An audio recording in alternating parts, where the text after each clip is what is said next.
तो आप सब पेरेंट्स जो यहाँ पे आज अवेलेबल हैं, आज इस चीज़ के लिए आए हैं कि let's unlock the parenting success, है ना। हमें अपने बच्चों के अंदर की पोटेंशियल को बाहर निकालना है, उनके साथ ऐसे व्यवहार करना है, उनके बारे में कुछ ऐसे बातें जानना है जिससे कि हम सही तरीके से पेरेंटिंग कर सकें। करेक्ट। हर एक पेरेंट चाहता है, एवरी पेरेंट वांट्स कि हमारा जो बच्चा है उसके अंदर का बेस्ट पोटेंशियल बाहर निकले और वो एक हीरो या हीरोइन जैसा बने, राइट, रोल मॉडल्स बन जाए।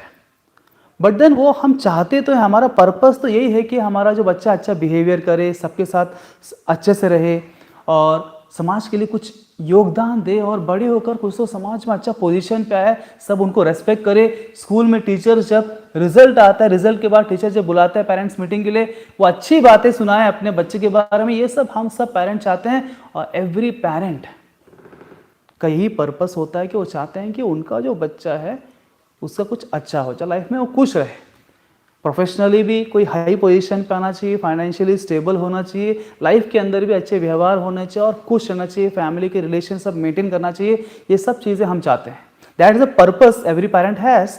तो हमारा जो टॉपिक है parenting with purpose, every parent has a purpose, this is the purpose every parent. But then ये पर्पस को सॉल्व कैसे करना, ये जो है ना अक्सर बहुत सारे लोगों को पता नहीं होता है। तो सभी अपने अपने तजुर्बे के अनुसार जो एक्सपीरियंसेस हमने लाइफ में लिए हैं बचपन से, उसके अनुसार या किसी और के एक्सपीरियंस के आधार पे हम शेयर करते हैं अपने ऑफिस के अंदर जो कलीग्स होते हैं या फिर कोई रिलेटिव्स होते हैं, इनके एक्सपीरियंस के आधार पे या कोई बुजुर्ग के एक्सपीरियंस के आधार पे, इन एक्सपीरियंसेस के आधार पे हम कुछ लॉजिक लगाते हैं, शायद अगर हम ऐसे ऐसे करें तो शायद मेरे बच्चे के लिए काम आ जाए। या फिर हम देखते हैं कि अरे वो जो बच्चा है उनके पेरेंट ने उसके लिए ऐसा ऐसा किया था और वो सक्सेसफुल हो गया है, तो हम भी वैसा ही उस चीज को रिपीट करते हैं, सेम पैटर्न को, और हमारे बच्चे के सक्सेसफुल हो जाएगा।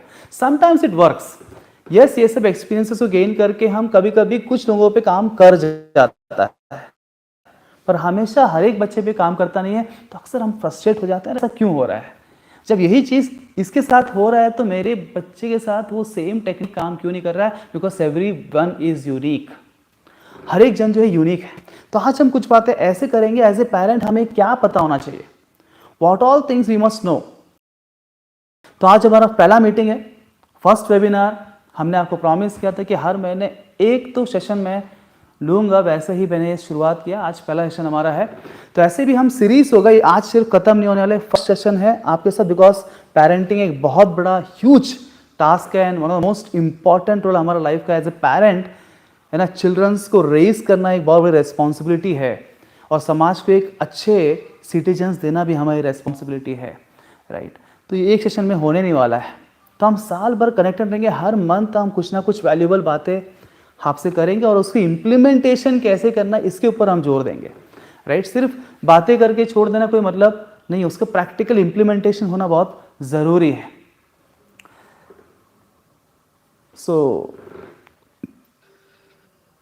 तो इस बार हम सेशन में कुछ इंपॉर्टेंट बात हम करने वाले, वन बाय वन डिस्कस करते हैं क्या वो चीज़ें हैं जो हमें जानना है।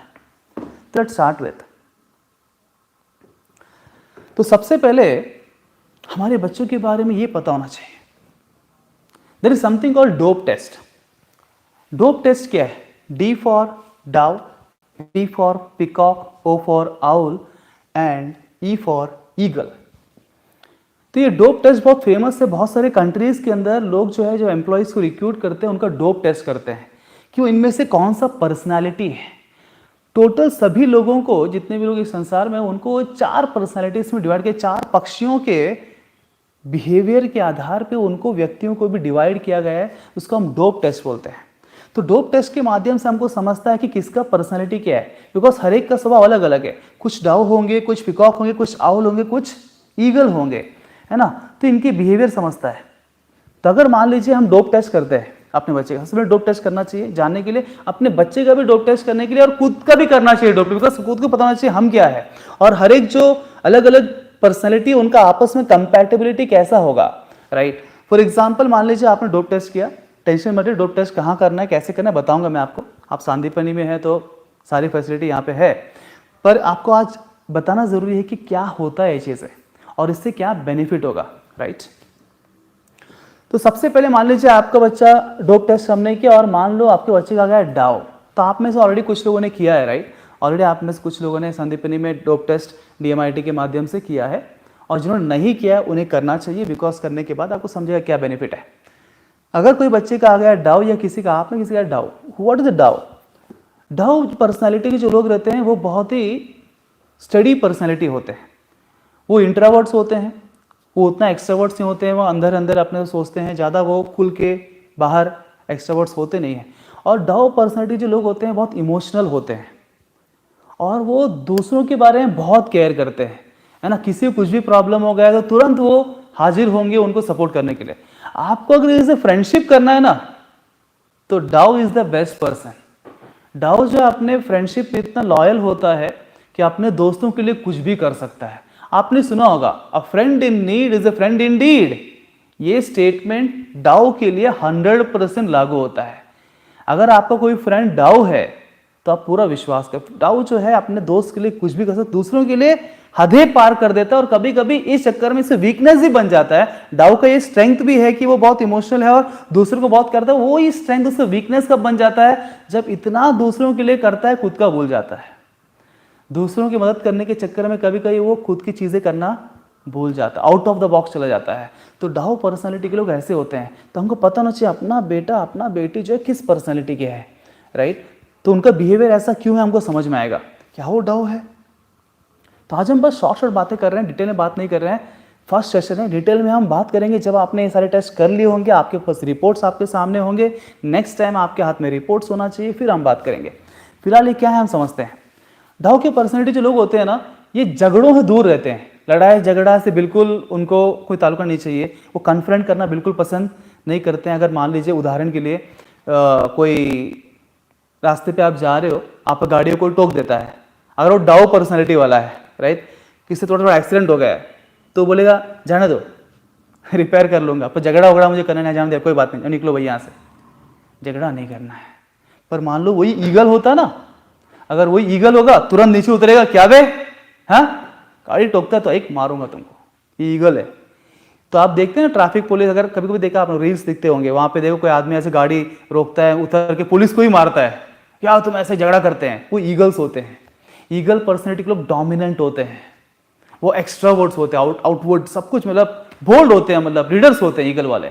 डाउ थोड़ा सॉफ्ट होता है, उसको ये सब लड़ा झगड़ा पसंद नहीं है। तो आप देखते हैं अलग अलग बिहेवियर ये उसके पर्सनैलिटी के अनुसार होता है। तो डाउ जो है डजंट लाइक टू कन्फ्रंट, और डाउ जो है वो उतने बड़े रिस्क लाइफ में लेना चाहते नहीं है। जो डाउ पसंद लोग होते हैं बड़े बड़े रिस्क लेना बिल्कुल पसंद नहीं। उनको बोलते हैं भैया अभी मुझे मान लीजिए पुणे में गए, जॉब मिल गया और 1 लाख का पगार है, तो हम कंफर्टेबल, अरे घर है ना, फैमिली है, पगार मिल रहा है, बस सेटल रहो। कोई बोलेगा अरे तुम क्या, can you like to go to somewhere else, to America, here and there, you get more money. अरे कौन यार, सेटल हो चुके हैं, रिलैक्स है यार, क्या को डिस्टर्ब कर रहे हो।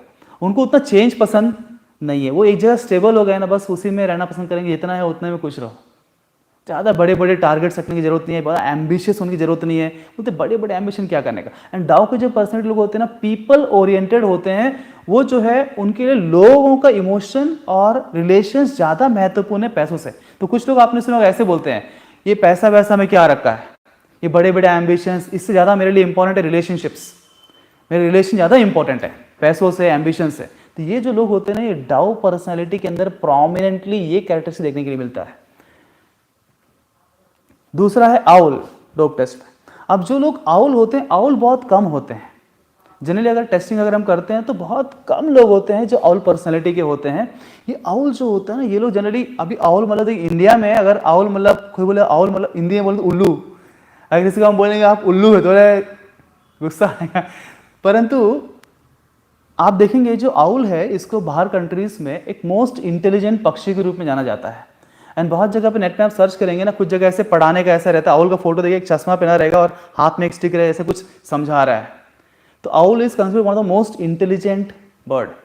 एंड आउल की कैरेक्टरिस्टिक देखिए, आउल ना अपने गर्दन को 360 डिग्री घुमा लेता है, 360 डिग्री घुमा सकता है आउल, बाकी सबसे यूनिक है। और जब ये डाउ, ईगल और बाकी जो पिकॉक, ये दिन में जगते हैं, रात को सोते हैं, और आउल सबसे उल्टा करता है, वो रात को जगेगा। तो आउल पर्सनैलिटी के लोग वो है ना जो बाकी सबसे अलग है। बाकी सब अगर ऐसे सोचेंगे तो एकदम ऑपोजिट सोचेगा। आपको उदाहरण देता हूं, आप MS Dhoni, M S Dhoni is a owl. M S Dhoni जो है उनका पर्सनैलिटी आउल पर्सनैलिटी है। आप उनके इंटरव्यूज वगैरह देखिए, वो हमेशा जो आउल पर्सन कैसे रहते हैं पता है क्या? अगर वाला क्वेश्चन पूछता है ना, आपने ऐसा क्यों अचीव किया, कैसे किया, क्वेश्चन के जवाब में वो क्वेश्चन ही पूछेंगे। वो क्वेश्चन का स्ट्रेट फॉरवर्ड जवाब कभी देते नहीं है। अगर उसने क्वेश्चन पूछा, ये उल्टा क्वेश्चन पूछेगा। आपको क्या लगता है आप कैसे करते हैं, आप स्टूडेंट कैसे करेंगे? तो इस प्रकार से क्वेश्चन पूछते हैं। तो दे थिंक डिफरेंट, बाकी सबसे अलग करते हैं। आउल पर्सनैलिटी के लोग डिसीजन लेने में बहुत देरी करते हैं। ये एक बात है, ये नेगेटिव पॉइंट है उनका। अगर कोई डिसीजन लेना, उनको बोलेंगे आपको ये करना है, ये करना है, करना है, बोलते रुको अभी तुरंत डिसीजन नहीं लेंगे, पहले हम डिटेल में एनालाइज करेंगे। आउल पर्सनैलिटी के लोग हर चीज एकदम डिटेल में करते हैं। They want everything in detail. ये क्यों हुआ, ऐसा क्यों हुआ, वैसा क्यों नहीं, ऐसा ही क्यों, इससे क्या फायदा होगा, क्या नुकसान होगा, वो डिटेल सारा एनालिसिस करते हैं और उसके बाद फिर भी सोचते हैं ये करूं कि ये करूं।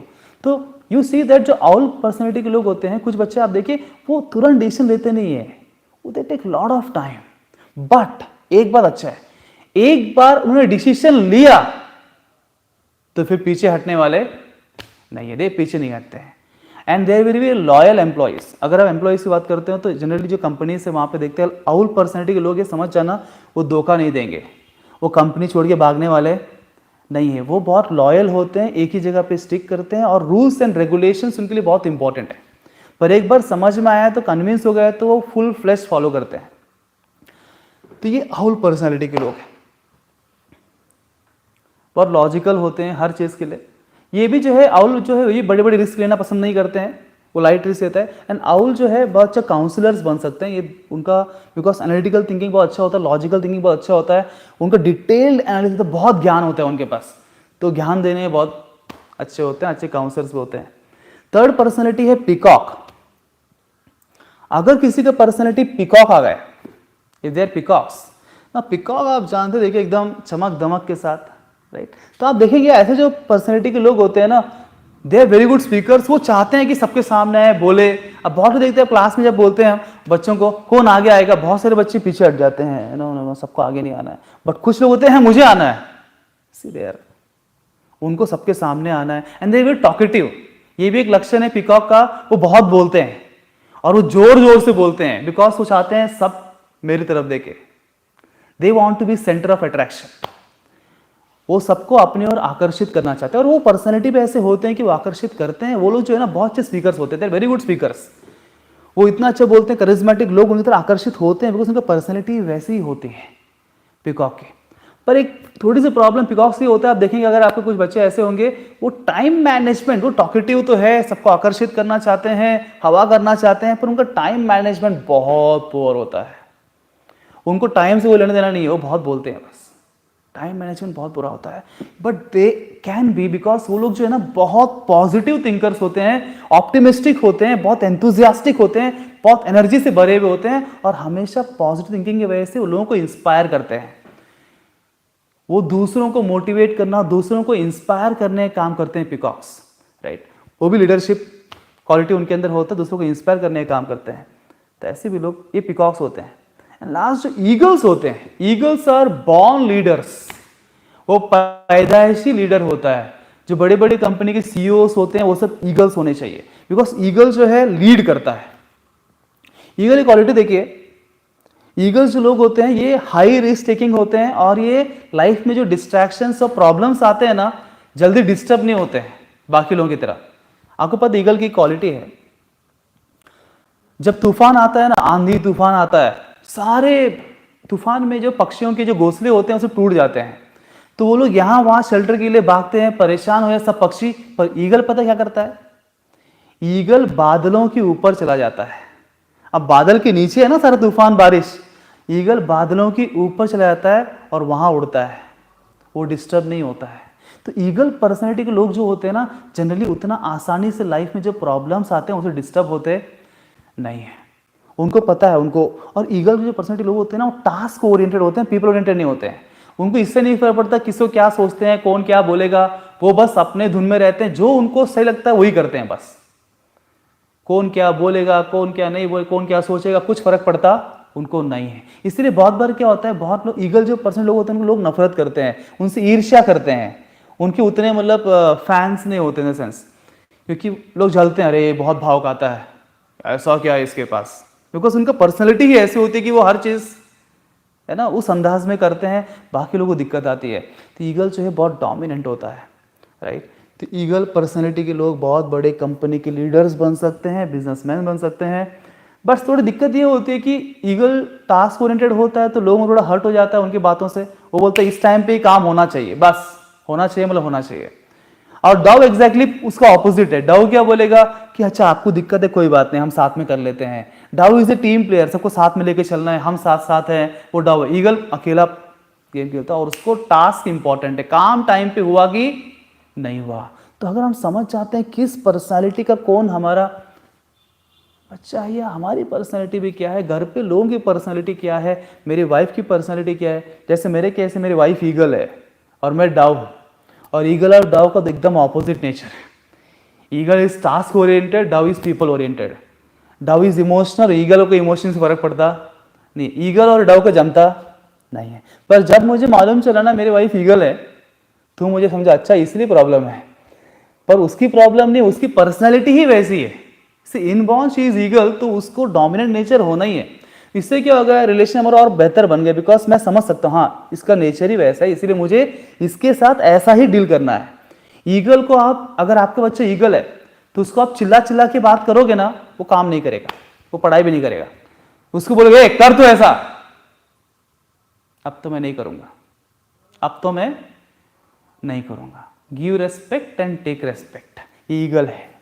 वो बोलता भैया सम्मान पूर्वक बात करो, प्यार से बात करो, मैं कर सकता हूं, चिल्लाने का मेरे सामने नहीं है। ईगल्स। पिकॉक अगर ना, बच्चा पिकॉक है ना, पिकॉक से अगर आपको पढ़ाई करवाना है, अच्छा कुछ टास्क करवाना है, पिकॉक को थोड़ा गुणगान करना है। उसने छोटे भी अचीवमेंट किया ना, मान लीजिए आज उसके क्लास के अंदर कोई क्लास टेस्ट हुआ है और उस क्लास टेस्ट में उसको अच्छे मार्क्स मिल गए, तो ये सेलिब्रेट इट, वाह क्या बात है ना, you have done very good. And उसको छोटा सा कोई गिफ्ट दे दीजिए और उसको गुणगान करिए, सबके सामने गुणगान करिए, सबके सामने। पिकॉक को बहुत बढ़िया लगता है, पिकॉक बोलता अगली बार तो मैं और करूंगा, अगली बार मैं और करूंगा। ईगल है ना, तो ईगल को गोल्स चाहिए, ये टारगेट है, और टारगेट अचीव करने के लिए आप कुछ तो गिफ्ट रखो। अगर तुमने टारगेट अचीव किया, तुमको ये प्राइज मिलेगा, ये गिफ्ट मिलेगा। ईगल्स करते, ये सबके लिए काम नहीं करता है। बहुत लोग सेमिनार्स में बात करते हैं, ये सब बातें आपने भी सुना होगा, but every technique is not useful for every student. समझ रहे, वो पर्सनैलिटी पे डिपेंड करता है। तो आप जो गिफ्ट्स वाला टेक्निक है, ये गिफ्ट मिलेगा, ये काम करें, वो गिफ्ट मिलेगा, देखिए हर एक के लिए काम है। ईगल है तो वो करता है ना। अब डाउ को आप बोलेंगे गिफ्ट मिलेगा, तो उसको उतना फर्क, उसको गिफ्ट से प्रेम नहीं है, वो पीपल ओरिएंटेड है ना। उसको ये गिफ्ट मिलेगा, वो गिफ्ट मिलेगा, इससे फर्क नहीं पड़ता, उसको इमोशंस चाहिए। डाउ को प्यार से बात करना है, डाउ को प्रेम चाहिए, बस आप थोड़ा प्यार दे दो, थोड़ा इमोशनल टच दे दो, है ना। We love you so much my child, हम सब तुम्हारे लिए तो कर रहे हैं, है ना, सब तुम्हारे लिए कर रहे हैं, हम तुम्हारे लिए कर रहे हैं। ये से इमोशनल बातें है ना, ये डाउ के सामने कर सकते हैं आप, पर ये से इमोशनल बातें आप पिकॉक और ईगल के सामने करोगे ना, वो क्या बोलेंगे पता है, ये तो आपकी जिम्मेदारी है, इसमें कौन सी बड़ी बात है। उन्हें कुछ नहीं फर्क पड़ेगा, आपके सारा इमोशनल ब्लैकमेल जो है ना वहां पे काम आने वाला नहीं है। इमोशनल बातें आप डाउ से करिए, डाउ पीपल ओरिएंटेड है। और ईगल को टारगेट्स दीजिए और टारगेट्स के हिसाब से उनको आप गिफ्ट्स रखिए, तो वो आराम से काम करेगा। और पिकॉक को आप छोटी छोटी बात के लिए सेलिब्रेशन करिए, पिकॉक को गुणगान करिए, पिकॉक बहुत बढ़िया काम करेगा। अब आउल की बात करें, आउल थोड़ा अलग है, मैंने बोला सबसे अलग है आउल। आउल को डिटेल में समझाना पड़ेगा, भाई क्यों करना है, क्या करना है। जैसे मैं एक्सीडेंट वाली बात कर रहा था, वो इधर हम वापस हम लेते हैं। अब ये सारे पर्सनैलिटी के लोग अगर साथ में आ जाए, अगर मान लीजिए कोई छोटा सा एक्सीडेंट, मेरी गाड़ी को किसी ने टोक दिया, मैंने बोला डाउ क्या बोलेगा, जाने दो, लड़ा झगड़ा मुझे करना नहीं है, हम इसको अवॉइड करते हैं, हम खुद ही रिपेयर करा लेते हैं, भैया क्यों झगड़ने का उनसे। ईगल क्या करेगा, झगड़ा करने के लिए जाएगा। आउल अगर होगा ना, आउल उतरे पर एनालिस्ट, भैया बताओ आप लेफ्ट से आए थे कि राइट से आए थे, गलती किसकी है पहले पता करते हैं। अच्छा गलती इसकी है, उसकी, वो इतना क्वेश्चन पूछेगा और एनालिसिस करने का प्रयास करेगा, भाई वो परेशान हो जाएगा आगे वाला, इतना क्वेश्चन कर रहा है। नहीं, गलती किससे पता करेंगे पहले, then who should pay fine, कितना कॉस्ट होगा इसका, इतना पैसे भरना पड़ेगा। वो पीसफुली बात करेगा, आउल एकदम पीसफुल बात करता है, पर बहुत से लॉजिक से बात करेगा, उसको लॉजिक पसंद है, डिटेल में बात करेगा, पता करेगा कौन सही है कौन गलत है, फिर जजमेंट लेता है। ईगल पीसफुली बात नहीं करते, ईगल चिल्ला चिल्ला के सही गलत कुछ नहीं, मैं ही सही हूं बस। डव बोलेगा भैया ऐसे झगड़ा है, पढ़ना ही नहीं है, right.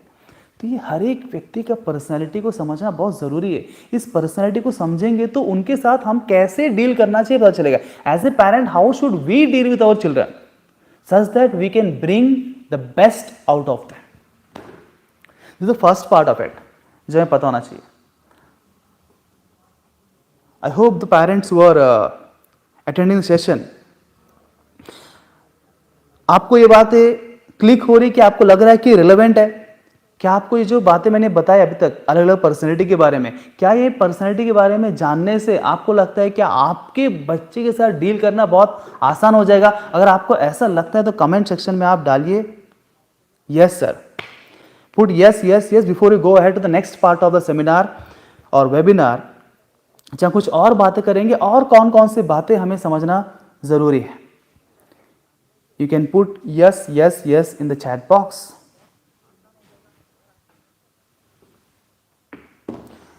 Moving ahead. Yeah, we see here Jyoti madam ने yes डाला है, मही Pandey yes, Sharad yes, some champion yes, Sonali yes, Pratiksha madam yes, yes, winners abacus classes yes. It was helpful. Pooja madam, yes, yes, दो yes है. Thank you very much. So let's move ahead. Let's move ahead with the next part of it. There are 3 types of learners. सब note कर रहे right आप? ऐसे तो ये video अभी इसमें रिकॉर्ड हो यूट्यूब में, वापस आप देख सकते हो, पर नोट भी करिए। पहला पार्ट हमने बात किया था डोप टेस्ट के बारे में, पर्सनैलिटी को जानने का। सेकेंड पॉइंट है किस प्रकार का लर्नर है हमारा बच्चा, ये जानना जरूरी है। There are 3 types of learners. Visual learner, auditory learner and kinesthetic learner. हर एक व्यक्ति के अंदर सेम लर्निंग पैटर्न्स नहीं होते हैं। आजकल हम सुनते हैं ना, बोलते हैं अरे एक्टिविटी बेस्ड लर्निंग होना चाहिए, बिल्कुल perfect, but activity based learning is not fit for everybody. Yes it is very helpful, but जो काइनेस्थेटिक लर्नर होता है उसको एक्टिविटी बेस्ड लर्निंग से सबसे अधिक फायदा होगा। कुछ बोलते हैं ऑडियो विजुअल लर्निंग होना चाहिए, चीजों को दिखा के बताना चाहिए, पिक्चर अच्छे होने चाहिए, पीपीटी दिखाना चाहिए, मतलब ये जो विजुअल्स होते हैं ना, ये विजुअल लर्नर के लिए बेस्ट होगा। बाकी को भी फायदा होता है पर सबसे अधिक फायदा विजुअल लर्नर के लिए होता है। और कुछ लोग सुन के समझते, आप लोग जो राजा अशोका थे वो पढ़ते नहीं थे, हिस्ट्री में पढ़ा होगा। अशोका जो है he used to listen to the person he used to teach, and वो सुनते, ध्यान सुनते थे और सुन के ही हर चीज को याद रखते थे, because he was a auditory learner. तो अगर हमको ये मालूम चलेगा कि एग्जैक्टली हमारा बच्चा जो है इसमें से किस टाइप का लर्नर है, तो उसको वो टाइप के लर्निंग मेथड्स हम उनको देंगे। अगर कोई विजुअल लर्नर है तो ये जो लर्नर होता है इसको फ्लो चार्ट्स बना के, डायग्राम्स बना के और कलर, रंग बिरंगे कलर पेन्स उसको यूज करना चाहिए पढ़ते वक्त, बिकॉज वो जो भी देखेगा वो दिमाग चला जाएगा। He is a visual learner. और उनको जो है ना, जब किताब पढ़ते हैं तो ऐसे लाइन टू लाइन से पढ़ना चाहिए, उंगली रख के, हर एक चीज को ध्यान पूर्वक देखना चाहिए, ऐसे देख देख के पढ़ना चाहिए, उंगली रख के पढ़ना चाहिए, तो वो बच्चों को फिर दिमाग के अंदर वो बैठ जाता है। उनके सबकॉन्शियस माइंड उसको प्रॉपरली लेता है, फिर कॉन्शियस माइंड में जब चाहिए तब वापस करेगा, शॉर्ट टर्म से लॉन्ग टर्म मेमोरी में जाएगा। दिस टेक्निक्स जो हम पढ़ते हैं, this will be very helpful for the visual learners. ना फॉर द ऑडिटरी लर्नर है बच्चा, तो उसको ध्यान पूर्वक सुन के ही याद रहेगा, वो सुन के याद रखता है। अगर किसी ने बहुत बढ़िया उसको पढ़ा दिया, बहुत बढ़िया सुनाया उसको, वो ध्यान पूर्वक क्लास सुनता है, सुन के याद रखता है। कि वो बहुत बड़े बच्चे ना, कोई बच्चे ऐसे होते हैं वो सिर्फ क्लास में सुनते हैं, घर आके उतना पढ़ते नहीं है, फिर भी रिजल्ट आता है। क्यों पता है? वो बच्चों को ना बस सुन के याद रह जाता है, उनको वापस से ऐसे पढ़ना उतना अच्छा लगता नहीं, दे लाइक टू हियर मोर, है ना। तो वो बच्चे जो है कुछ याद करना है, कुछ मेमोराइज करना है कुछ चीजों को, तो उसको रिकॉर्ड कर सकते हैं अपनी वॉइस में, वो उसको पढ़ सकते हैं। लेकिन रिकॉर्ड आजकल पॉडकास्ट में रिकॉर्डिंग करते हैं, वैसे खुद ही वो रिकॉर्डिंग कर सकते हैं, और जब भी उनको फ्री टाइम मिलेगा वो अपनी ही रिकॉर्डिंग सुन सकते हैं, बिकॉज वो सुन सुन के उनको याद होगा, ना ही पढ़ के। तो लोग वो बोल बोल के पढ़ते, कुछ लोग जोर जोर से बोल के पढ़ना चाहिए। जो ऑडिटरी लर्नर होते हैं दे शुड स्पीक लाउडर, मतलब पढ़ते वक्त, है ना, this is a so and so, जोर जोर से बोल के पढ़ना चाहिए, क्योंकि जितना वो बोलेंगे और सुनेंगे तो उनको याद रहेगा। तो क्योंकि कुछ बच्चों को वैसा हैबिट भी रहता है, बाय डिफॉल्ट भी रहता है। और वैसे वो समझ जाते हैं मैं इस प्रकार लर्नर हूँ, तो सिर्फ जोर से बोल के ही पढ़ते हैं और ऐसा पढ़ने से ही उनको फायदा होता है। तो अगर हमको मालूम चला कि हमारा बच्चा इस टाइप लर्नर है, तो उसको वो हिसाब से पढ़ने का स्पेस देना चाहिए जहां पे वो जोर जोर से बोल के पढ़ सके, और उसको टोकना नहीं चाहिए। बहुत ऐसे बोलते हैं अरे कितने जोर से मन में पढ़ो यार, तो मन में सबका नहीं होता, everybody is different type of learner, right.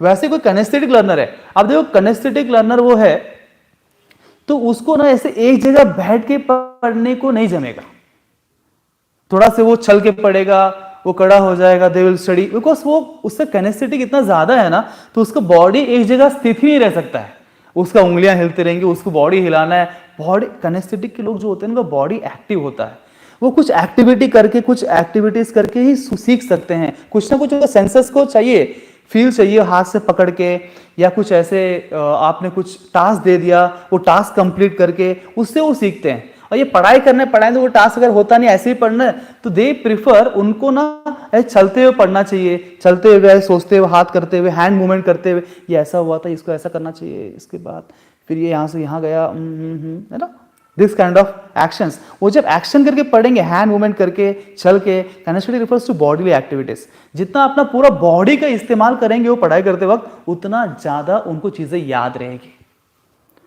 तो डिफरेंट पीपल है, डिफरेंट मेथड्स, मैंने शॉर्ट में बताया, तो डिटेल में इसको हम बात कर सकते हैं, जब हम टेस्ट करेंगे तो डिटेल में हम बात करेंगे, हर एक बच्चे के लिए हम यहाँ पे टेस्ट कर सकते हैं। So we can have different 3 types of learners, right. तो हमें देखना है कि हमारा बच्चा किस टाइप का लर्नर है। The next part of it is there are 8 types of intelligences. You will understand, हर एक व्यक्ति के अंदर 8 प्रकार के इंटेलिजेंस होते हैं। तो हमको ये भी जानना जरूरी है कि इनमें से, बिकॉज सबका हर चीज इक्वल नहीं होता है, राइट। हमारे कर्मों के आधार पे we are different, everybody has got a different set of intelligences, और हर एक का परसेंटेज अलग अलग होता है। अच्छा, ये इंटेलिजेंस किसके आधार पे होते हैं? देखिए, हमारा जो ब्रेन है इसको टोटल जो है 10 पार्ट में डिवाइड किया गया है। फर्स्ट तो हमारा 2 ब्रेन है, there is a left brain and there is a right brain, and each brain has 5 lobes, 5 parts है उसमें, ठीक है ना। तो कुल मिला के 10 पार्ट हो गए। तो ये जो 10 अलग अलग सेक्शंस है, वो समझ लीजिए 10 डिपार्टमेंट है। दे आर 10 डिपार्टमेंट्स जो अलग अलग फंक्शंस करते हैं, और उसी में जो डिफरेंट प्रकार का हमारा न्यूरॉन का distribution, neurons and nerve cells, जब हम माता के गर्भ में रहते हैं तभी बहुत 100 बिलियन न्यूरॉन्स तैयार होते हैं, और ये 100 बिलियन न्यूरॉन्स ये 10 लोब्स के अंदर डिस्ट्रीब्यूट हो जाते हैं, और जिस प्रकार ये डिस्ट्रीब्यूशन हुआ है उसके आधार पे अलग अलग डिपार्टमेंट, अलग अलग लोब जो है अलग अलग प्रकार से फंक्शन करता है। ये कब्जी भी बहुत हाई फंक्शनिंग करेगा, बहुत बढ़िया करता है, न्यूरॉन्स में बहुत ज्यादा हो गए, और कहीं कहीं पे कम न्यूरॉन्स होते हैं, कहीं पे एवरेज होते हैं। तो इसी के आधार पे ये अलग अलग इंटेलिजेंसेस भी डिवाइड किए गए हैं, राइट। तो कुल मिला के 8 टाइप की इंटेलिजेंस है। I you see here, musical intelligence, visual intelligence, intrapersonal intelligence, interpersonal intelligence, kinesthetic intelligence, linguistic, mathematically logical बोलते हैं उसको हम, या नेचुरलिस्टिक इंटेलिजेंस। इतने टाइप की इंटेलिजेंस है, और ऐसा नहीं कि हर एक बच्चे में ये सभी के सभी होंगे। तो कुछ बच्चों में मान लीजिए इंट्रापर्सनल इंटेलिजेंस बहुत ज्यादा है। अगर इंट्रापर्सनल ज्यादा है तो आपको क्या दिखाई देगा उनके अंदर? उनका सेल्फ कॉन्फिडेंस बहुत हाई होगा, उनका सेल्फ कॉन्फिडेंस बहुत ज्यादा हाई होगा। तो कितने लोग आप देखते हैं कि आपके बच्चों में सेल्फ कॉन्फिडेंस बहुत ज्यादा है, और आप देखते हो कि उनको डिप्रेशन नहीं आता है, मतलब कुछ भी हो जाए, जिसके अंदर इंट्रापर्सनल बहुत ज्यादा होता है ना, उनको डिप्रेशन कभी आएगा नहीं। लाइफ फेल भी हो गए ना, चलता है, अगली बार कर लेंगे, अगली बार कर लेंगे। दे आपको डिप्रेशन आता है कभी कभी, उनको देख के you get into depression as a parent, but they will not go in depression. Is there any parent like that जिन्होंने देखा कि लाइक यू सी दैट आपके बच्चे में स्पेसिफिकली ये डिप्रेशन वाली प्रॉब्लम कभी आता नहीं है? Is there anybody like that? Can you put in chat box, is anybody like that here? ये बहुत सारी चीजें आप ऑब्जर्वेशन करके भी समझ सकते हो बिना रिपोर्ट के। कोई नहीं है ऐसे, देयर इज नो वन, हर एक को डिप्रेशन आता है, right? Okay, now you see, yes yes, एक दो मही पांडे जी ने उन्हें रिप्लाई किया, यस कुछ बच्चे ऐसे हैं जिनका इंट्रापर्सनल बहुत हाई है, इंट्रापर्सनल हाई होने से वो सेल्फ स्मार्ट होते हैं, they are highly confident among themselves, खुद के बारे में बहुत अच्छा सोचते हैं वो, और उनको लगता है कि मैं कुछ भी हासिल कर सकता हूं। उनको ज़्यादा मोटिवेट करने की जरूरत नहीं पड़ते हैं, दे आर सेल्फ मोटिवेटेड, उनको पता है कि मैं कर लूंगा। इंटरपर्सनल इंटेलिजेंस अगर उस बच्चे में बहुत ज़्यादा होगा ना, इंटरपर्सनल बहुत ज़्यादा होगा इंटेलिजेंस, तो उसको पता है दूसरों के साथ डील कैसे करना है। इंट्रापर्सनल क्या है, खुद के साथ हम खुद का एनालिसिस कैसे करते हैं, खुद के बारे में वो क्या सोचता है, वो ऑल इंटेलिजेंस है।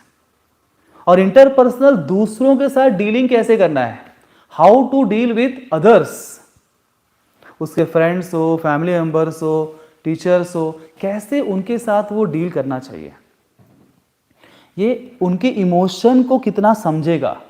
जो हम उससे बोल रहे हैं कि ऐसा ऐसा ऐसा है, कितने हमारी इमोशन को समझ सकता है, वो डिपेंड करता है उसका इंटरपर्सनल इंटेलिजेंस स्ट्रांग है कि नहीं है। जितना वो स्ट्रांग होगा, वो लोग इतना आसानी से दूसरों से कनेक्ट कर सकते हैं, इमोशन के साथ उनको समझ सकते हैं। जितना वो कम होगा, उतना उनको फर्क नहीं पड़ता है, लोग क्या सोचेंगे, क्या सोचते हैं मेरे बारे में, या क्यों ये सब बोल रहे हैं, वो सोचेंगे ही नहीं।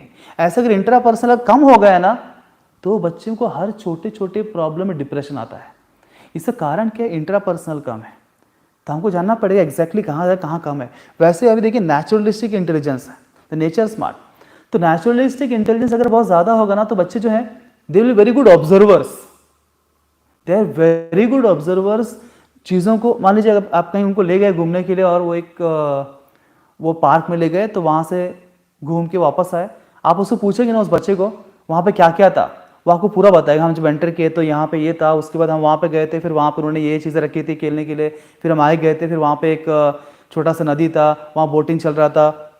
ही कैन से एवरीथिंग। उनका नेचुरलिस्टिक इंटेलिजेंस बहुत हाई होता है, they be very good observer, हर चीज़ को ऑब्जर्व करके याद रख सकते हो। पर जिनका नेचुरलिस्टिक बहुत लो होता है, उनके लिए वो प्रॉपर ऑब्जर्वेशन करके वो समझता नहीं हो, जल्दी से वो चीज़ों को ध्यान में उनका आता नहीं है, उनको बताना पड़ता है यहाँ पे ऐसा है, यहाँ पे वैसा है, राइट। लॉजिक स्मार्ट या लॉजिकल इंटेलिजेंस बहुत ज़्यादा, तो उनका प्रॉब्लम सॉल्विंग एबिलिटी बहुत हाई होता है। जिनका लॉजिक स्मार्ट होता है, their problem solving ability is very high. कोई बच्चे देखिए बहुत फास्ट मैथमेटिक्स में बहुत स्ट्रांग रहते हो, मैथ्स उनका बहुत बढ़िया रहता है, क्योंकि उनका प्रॉब्लम सॉल्विंग स्किल बहुत फास्ट है। Some students you see that a question sir ने लिखा है, वो क्वेश्चन देखते हैं, फटाफट फटाफट फटाफट कर लेते हैं, सॉल्व होता है। और कुछ लोग ये बंदा सॉल्व करके खत्म हो चुका, आंसर दे रहा है, और ये अभी तक क्वेश्चन ही पढ़ रहा है, क्या है क्वेश्चन, कैसे करे। ये some people very smart, because उनका जो लॉजिकल या मैथमेटिकल इंटेलिजेंस बहुत हाई है। तो इफ यू नो दैट किसका क्या हाई है, किसका क्या लो है अपने बच्चों का, तो जो लो है उसको हम डेवलप भी कर सकते हैं, ये अच्छी बात है। और जो हाई है उसका फायदा उठाएंगे, उसका स्ट्रेंथ है। तो फिर हम जब उनको पूरा समझते हैं, एनालिसिस करते हैं अपने बच्चों को, किस चीज़ में क्या एक्सपर्ट है वो और किस चीज़ में, तो उसके हिसाब से उसके लिए कौन सा करियर चुनना चाहिए, किस प्रकार का स्ट्रीम चुनना चाहिए, उसका प्रॉपर हम प्लानिंग कर सकते हैं, राइट। बिकॉज जहाँ उसका स्ट्रेंथ है, बेहतर है कि हम वहाँ उसको प्रमोट करें, राइट। उसके स्ट्रेंथ कहाँ काम आएंगे। देखिए वीकनेस को स्ट्रांग बनाएंगे हम, कोई दिक्कत नहीं है, will try to do it, but weakness को स्ट्रेंथ बनाने में बहुत समय लग जाएगा। और आज का जमाना जो है ना, देखिए स्लो एंड स्टडी नहीं है, वो जमाना खत्म हो चुका है। वो बोलते हैं ना, slow and steady wins the race, this is not that right now. Current जो वर्ल्ड है ना, कट थ्रोट कॉम्पिटिशन का है। दुनिया इतना फास्ट चल रहा है, मैं बताता हूं आज के लिए कोट क्या सही है पता है क्या, fast and consistent can beat the slow and steady. Moral number 2 उस कहानी की, fast and consistent can beat the slow and steady. आपने पहली कहानी सुनी होगी, जब वो ना टॉर्टोइस और वो हेयर होते हैं ना, वो रेस करते हैं, फिर आप जानते हैं वो खरगोश जो है वो सो जाता है ओवर कॉन्फिडेंस में आके, और अपना कछुआ जो है मस्त आगे निकल जाता है और जीत जाता है। पर देखिए कहानी में बहुत अच्छा है सुनने के लिए, पर सही मायने में अगर हम बात करेंगे तो खरगोश और कछुआ रेस करेंगे तो खरगोश ही जीतेगा। कछुआ कितना ही प्रयास कर ले पॉसिबल नहीं है, right, that is not practical.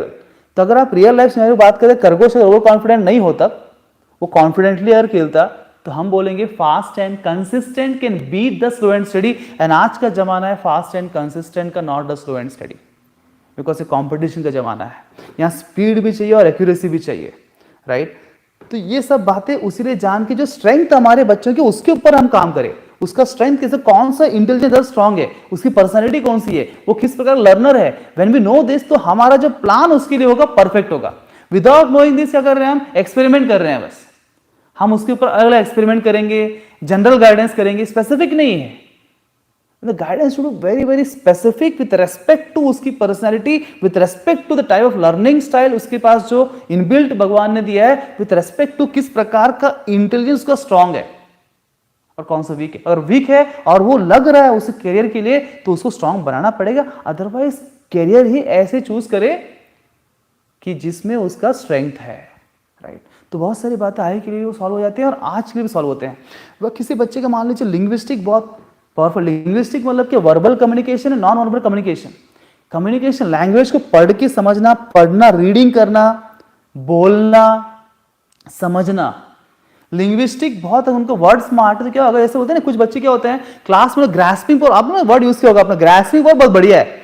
Why they grasping power is very good, because वो लैंग्वेज को, बहुत शब्दों को बहुत फास्ट समझ सकते हैं, सुन के तुरंत उनके दिमाग के अंदर वो डिकोडिंग कर सकते हैं। उनका लिंग्विस्टिक इंटेलिजेंस बहुत बढ़िया है।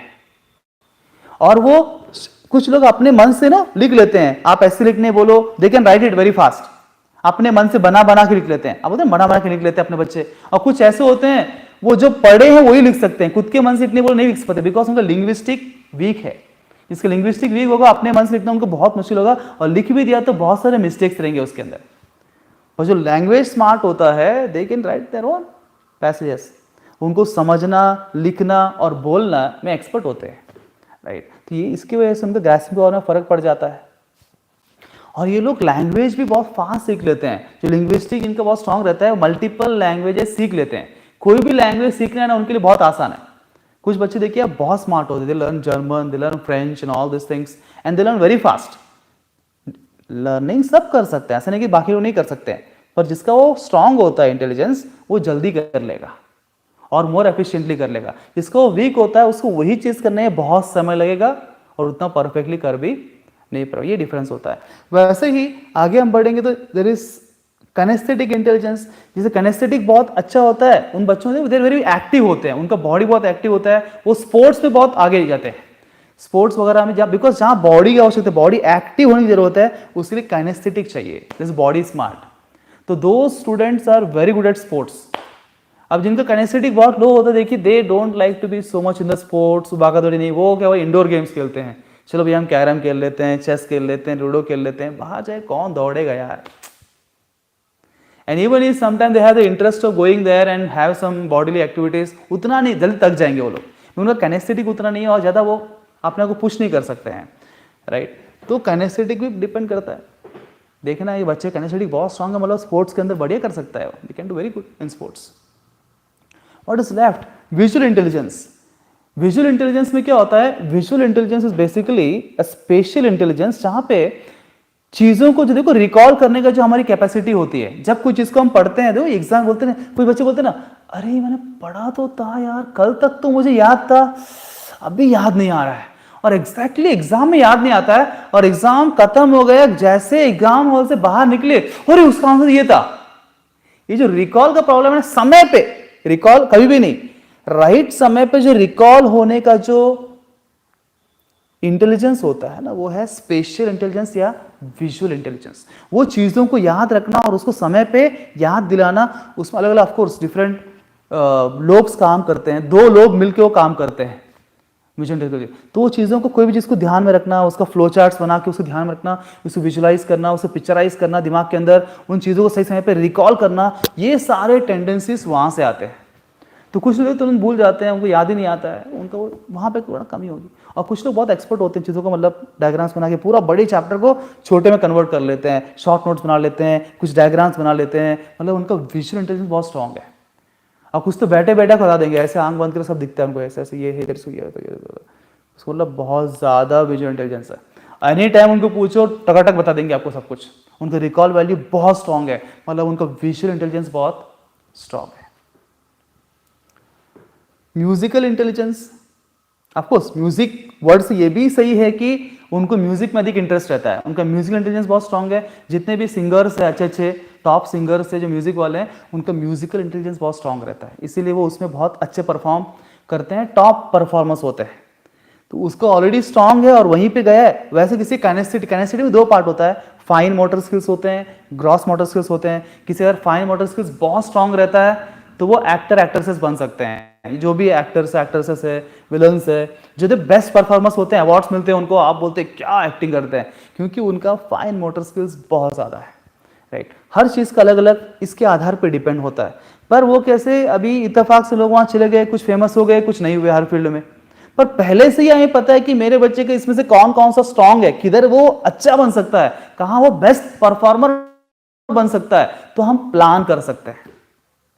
म्यूजिकल इंटेलिजेंस ये सभी आपस में इंटरकनेक्टेड भी है। अब फॉर एग्जांपल मान लीजिए कि समबडी इज वर्ड स्मार्ट, मतलब ये लिंग्विस्टिक बहुत स्ट्रांग है, इसको ना ज्ञान बहुत है, पता है सब कुछ कैसे क्या करने का, पर उसका अगर म्यूजिकल स्ट्रांग नहीं है, म्यूजिकल वीक है, तो इसका ज्ञान तो बहुत होगा, पर जब वो प्रेजेंट करेगा उसे ज्ञान, उसको प्रेजेंटेशन स्किल में कमी होगी। पता बहुत कुछ होगा, पर जब प्रेजेंट करेगा लोग बोर हो जाएंगे, अरे यार बहुत पका रहा है।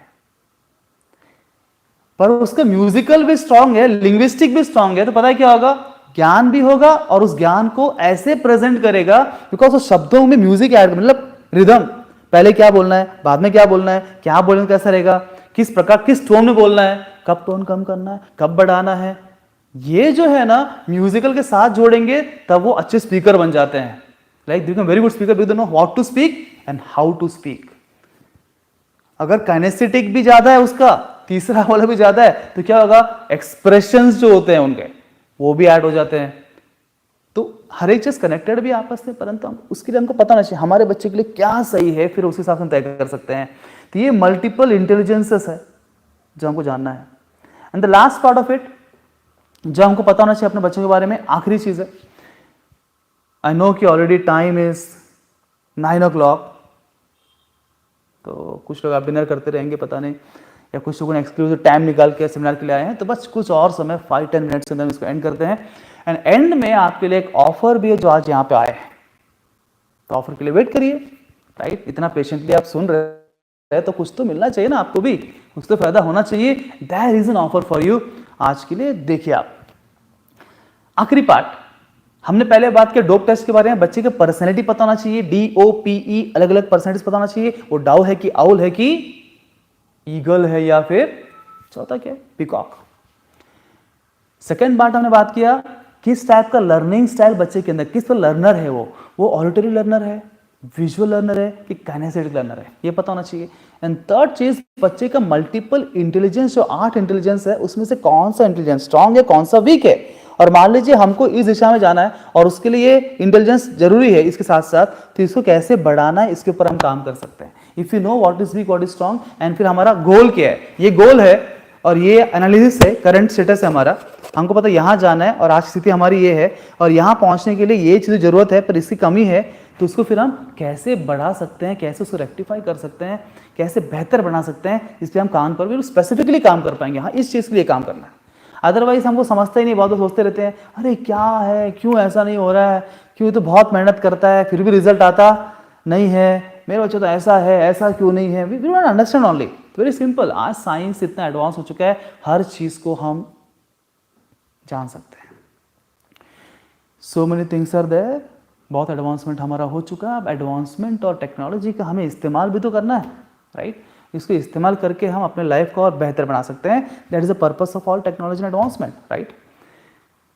4 टाइप के क्वेश्चन होते हैं, last part, 4 types of question, intelligence question, emotional question, creative question and adversity question. ये 4 टाइप के क्वेश्चन होते हैं। अब